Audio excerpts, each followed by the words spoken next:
Welcome to GVR Crick talks. కొత్త channel మంది, అందరూ సబ్స్క్రైబ్ చేసుకోండి. వీడియోని లైక్ చేయండి, షేర్ చేయండి. వీడియోని లైక్ చేస్తేనే వీడియో ఎక్కువ మందికి రీచ్ అయ్యే అవకాశం ఉంటుంది. కావున తప్పకుండా లైక్ చేయటం మర్చిపోకండి. ఇక ఐపీఎల్ టీమ్ వైజ్ అనాలిసిస్లో భాగంగా మనం ఈరోజు లక్నో సూపర్ జైంట్స్ గురించి మాట్లాడుకుందాం. లక్నో సూపర్ జైంట్స్ ఒకసారి వాళ్ళ పాస్ట్ పర్ఫార్మెన్స్ గమనిస్తే 2022లో టోర్నమెంట్లోకి ఎంట్రీ ఇచ్చారు. ఫస్ట్ సీజన్లో థర్డ్ ప్లేస్లో ఉన్నారు ఎలిమినేటర్లో. నెక్స్ట్ సీజన్ కూడా మళ్ళీ థర్డ్ ప్లేస్కే పరిమితమయ్యారు. ఆ తర్వాత 2024-25 రెండు సీజన్లు కూడా 7th ప్లేస్తో సరిపెట్టుకున్నారు. లాస్ట్ సీజన్లో రిషబ్ పంత్ని భారీ మొత్తం టోర్నమెంట్లోనే అత్యధిక అమౌంట్ చెల్లించి టీమ్ మేనేజ్మెంట్ రిషబ్ పంత్ని తీసుకొని కెప్టెన్ చేసింది. అయినా కానీ పర్ఫార్మెన్స్ ఫస్ట్ పేజ్లో 7 మ్యాచెస్లో 5 గెలిచారు. మళ్ళీ 7 మ్యాచెస్లో ఓన్లీ ఒక్క మ్యాచ్తోనే విజయం సాధించి టోర్నమెంట్ నుంచి వైదొలిగారు. Performance too bad. సెకండ్ పేజ్లో ఘోరమైన పర్ఫార్మెన్స్తో దెబ్బతిన్నారు. ఇక కెప్టెన్ రిషబ్ పంత్ బ్యాటింగ్కి వస్తే టోర్నమెంట్ అంతా ఫెయిల్యూరే కొనసాగింది. తన ఆఖరి లీగ్ మ్యాచ్లో సెంచరీ కొట్టాడు. ఇకపై వీళ్ళ బ్యాటింగ్ అయితే చూస్తే భారీ సెటప్పే ఉంది. బ్యాటింగ్ అంతా బాగానే ఉంది. బౌలర్లు ఎక్కువ ఉన్నారు లక్నో సూపర్ జైంట్స్లో, ముఖ్యంగా పేస్ బౌలర్లు. మొహమ్మద్ షమీని కూడా సన్ రైజర్స్ హైదరాబాద్ నుంచి ట్రేడ్ చేసుకున్నారు షమీని. కానీ తను ఎంతవరకు ఫిట్గా ఉన్నాడు, అసలు ఫామ్లో ఉన్నాడా లేడా చూడాలి. వైట్ బాల్ క్రికెట్ ఆడాక చాలా రోజులు అయింది. అసలు ఎనీ టైప్ ఆఫ్ క్రికెట్ ఇంటర్నేషనల్లో దాదాపు 2023 వరల్డ్ కప్ తర్వాత ఆడింది లేదు షమీ. ఎప్పుడు టీంకు దూరంగానే ఉంటున్నాడు. సెలెక్టర్లు పట్టించుకోవట్లేదు షమీని. ఈ సీజన్లో ఎంతవరకు పర్ఫార్మెన్స్ చేస్తారో చూడాలి. ఫిట్నెస్ లేకనే సన్ రైజర్స్ హైదరాబాద్ తన ట్రేడింగ్లో లక్నోకి ఇచ్చేసింది. మరి పర్ఫార్మెన్స్ ఎంతవరకు షమీ ఆకట్టుకుంటాడా, మళ్ళీ ఏమైనా టీంలకి రీఎంట్రీ ఇస్తాడా 2027 వరల్డ్ కప్ చూడాలి. ఇక బ్యాటింగ్ విషయానికి వస్తే Mitchell Marsh, Markram, Nicholas Pooran, Pant నలుగురు ఇంటర్నేషనల్ ప్లేయర్లు ఉన్నారు. అలాగే Ayush Badoni, Abdul Samad young players, domestic players ఉన్నారు. షాబాజ్ అహ్మద్ ఆల్రౌండర్ రూపంలో ఉన్నాడు. వనింద్ అసరంగ ఫ్రమ్ శ్రీలంక ఆల్రౌండర్ కేటగిరీలో వీళ్ళిద్దరు ఉన్నారు. అలాగే ఈసారి ఆప్షన్లో జోష్ ఇంగ్లీష్ ఆస్ట్రేలియా, మాథ్యూ బ్రిడ్జ్కి South African middle order batsmen ఇద్దరిని ఆప్షన్లో ఉన్నారు. Next Himmat Singh Delhi right hand batsmen, domestic player. ఇది బ్యాటింగ్ లైనప్. బౌలింగ్ విషయానికి వస్తే ఫాస్ట్ బౌలర్లు షమీ, మయాంక్ యాదవ్, మోసిన్ ఖాన్, ఆకాష్ సింగ్, ముకుల్ చౌదరి, అన్రిచ్ నోర్చే, ప్రిన్స్ యాదవ్, అర్జున్ టెండూల్కర్. పెద్దగా 7-8 మంది, అందరూ మ్యాక్సిమం మంచి ప్లేయర్సే ఉన్నారు బౌలర్గా. గత ఫాస్ట్ సీజన్లో మంచి పర్ఫార్మెన్స్ ఇచ్చారు.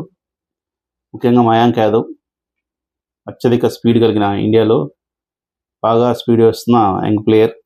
కానీ ఎప్పుడు గాయాలు వెంటాడుతున్నాయి తనని. ఫిట్నెస్ ప్రాబ్లమ్స్ చాలా ఉన్నాయి. ఈసారి ఎంత మేరకు మరి పర్ఫార్మెన్స్ ఉంటుందో చూడాలి. అలాగే మోసిన్ ఖాన్ ఫస్ట్ సీజన్లో 2020లో అద్భుతంగా పర్ఫార్మెన్స్ చేశాడు. తను ఫిట్నెస్తో దూరం ఉన్న 23లో 24లో మళ్ళీ టీం అట్నే రిప్లేస్ చేయకుండా అంటిపెట్టుకుంది టీంతో పాటు. ఎందుకంటే అంత మంచి పర్ఫార్మెన్స్ ఇచ్చాడు 2022లో.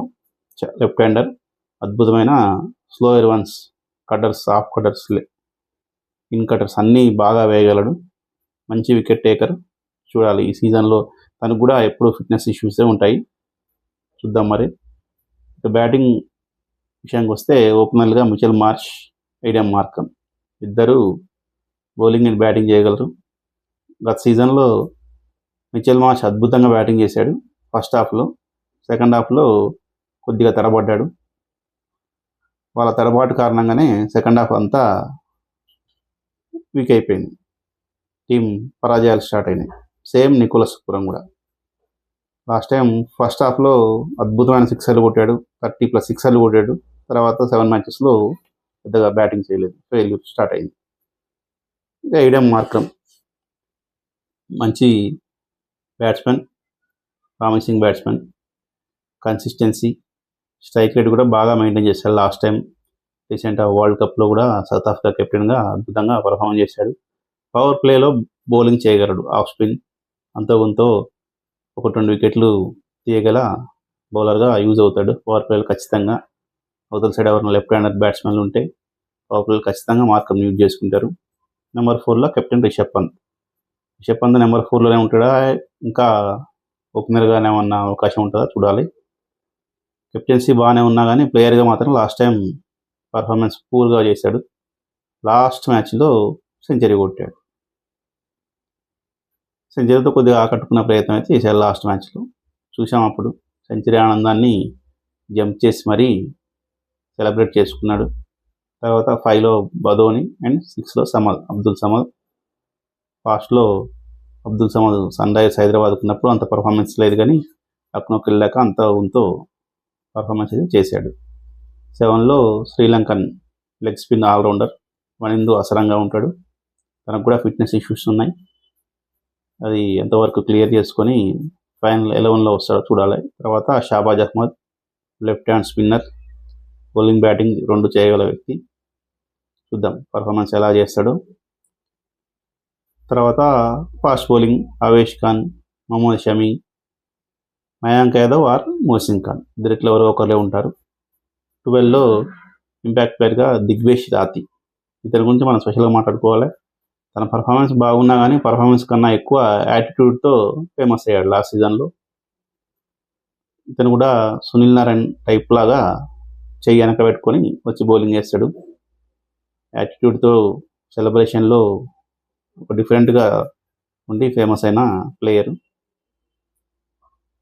అతనికి మ్యాచ్ ఫీజు కన్నా ఫైనల్ ఎక్కువ అయ్యాయి లాస్ట్ సీజన్లో. థర్డ్ ఎంపైర్ వార్నింగ్తో తన హెయిర్ స్టైల్తో దిగ్వేష్ రాతి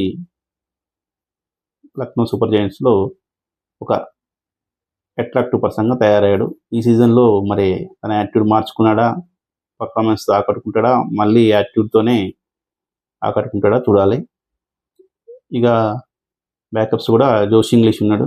ఎంతవరకు ఫైనల్ 11 వస్తాడా? ఫైనల్ 11 అయితే రాడు, ఎందుకంటే టాప్ 3 అంతా ఫారిన్ ప్లేయర్లే కాబట్టి ఒక బౌలర్ కావాలి ఖచ్చితంగా, ఫారిన్ బౌలర్ కాబట్టి Josh Inglis most of the time బెంచ్కే పరిమితమైన అవకాశం ఉంది. అలాగే మాథ్యూ బ్రీడ్స్కి ఉన్నాడు, మిడిల్ ఆర్డర్ బ్యాట్స్మెన్, తను కూడా బెంచ్కే పరిమితం అవుతాడు.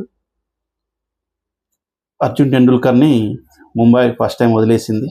ఎప్పుడు వాళ్ళు తమ ఆస్తిగా భావిస్తారు ముంబై, కానీ ఈసారి ఆక్షన్లో వదిలేశారు. ఆక్షన్లో లక్నో కొనుక్కుంది. ఎంతవరకు ఛాన్స్ ఇస్తారో చూడాలి. అలాగే ఆకాష్ సింగ్ మంచి పేస్ ఉంటుంది ఫ్రమ్ ఢిల్లీ, డొమెస్టిక్లో బాగా రాణిస్తాడు. గత సీజన్లో కూడా వచ్చిన మ్యాచ్లో బాగానే పర్ఫార్మెన్స్ చేశాడు. ముకుల్ చౌదరి చూడాలి తను ఎలా పర్ఫార్మెన్స్ చేస్తాడు. ప్రిన్స్ యాదవ్ కూడా లెఫ్ట్ హ్యాండర్, బాగా పేస్ ఉంటుంది. లాస్ట్ సీజన్లో ఒక 2 మ్యాచ్లో తను కూడా పర్ఫార్మెన్స్ అద్భుతంగా చేశాడు. మన్రిచ్ నోర్జే సౌత్ ఆఫ్రికన్ బౌలర్, ఒకప్పుడు బెటర్గా పర్ఫార్మెన్స్ ఉండే కానీ గత 2 సీజన్లో పెద్ద పర్ఫార్మెన్స్ అయితే లేదు. ఇంటర్నేషనల్ కూడా వరల్డ్ కప్లో ఒక మ్యాచ్ కూడా ఆడే ఛాన్స్ అయితే రాలేదు తనకి, ఎప్పుడు బెంచ్ పైన ఉన్నాడు. Akshat Raghuvanshi from Madhya Pradesh, right hand batsmen, మంచి స్ట్రైక్ రేట్ కలిగి క్రికెటర్, కానీ ఎంతవరకు ఛాన్స్ ఇస్తారో చూడాలి. ఇంకా వీళ్ళ లైక్లీ 11 వచ్చేసి మిచెల్ మార్ష్, ఏడెం మార్క్రమ్ ఓపెనర్లు, ఇద్దరు రైట్ హ్యాండ్ బ్యాట్స్మెన్లే, మంచి స్టార్ట్ ఇవ్వగలరు పవర్ ప్లేలో. నెక్స్ట్ నికోలస్ పూరన్ 1 డౌన్లో, ఆ తర్వాత రిషబ్ పంత్, మళ్ళీ ఇద్దరు లెఫ్ట్ హ్యాండర్స్. తర్వాత ఆయుష్ బదోని అండ్ అబ్దుల్ సమద్, మళ్ళీ రైట్ హ్యాండ్. ఆ తర్వాత నెంబర్ 7లో వనిందు అసరంగాన, షాబాజ్ అహ్మద్ ఎవరో ఒకరు వస్తారు ఖచ్చితంగా, లేదంటే అక్షత్ రఘువంశీ నడిపిస్తారా చూడాలి. 9లో అవేష్ ఖాన్, 10లో మయాంక్ యాదవ్, మోసిన్ ఖాన్, ఇద్దరిట్లో ఎవరో ఒకరే ఉంటారు. 11లో మహమ్మద్ షమి. ఇంపాక్ట్ ప్లేయర్గా దిగ్వేష్ రాతి. ఇదే వీళ్ళ సెటప్ అండి. టీం చూస్తానికి పేపర్ మీద బాగానే ఉంది, పర్ఫార్మెన్స్ ఎంతవరకు ఉంటుందో.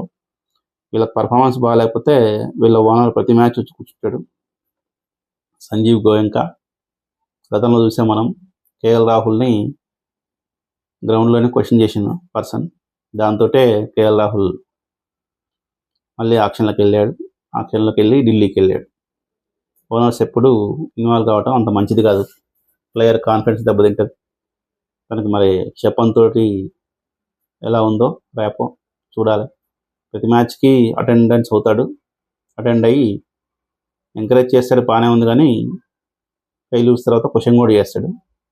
ఏ ఓనర్ కూడా అలా క్వశ్చన్ చేసిన దాఖలాలు అయితే మనకు కనిపించవు ఐపీఎల్లో.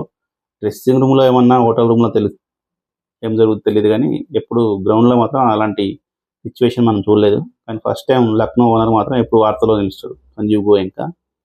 చూడాలి ఇక సంజీవ్ గోయంకా, దిగ్వేష్ రాతి ఇలాంటి అట్రాక్టివ్ పర్సన్స్ ఉన్న ఎల్ఎస్జీ ఎంతవరకు పర్ఫార్మెన్స్ చేస్తుంది, ప్లే ఆఫ్ చేరతారా చేరరా? ఈ వీడియో గురించి మీరేమనుకుంటున్నారో కామెంట్ సెక్షన్లో తెలియజేయండి.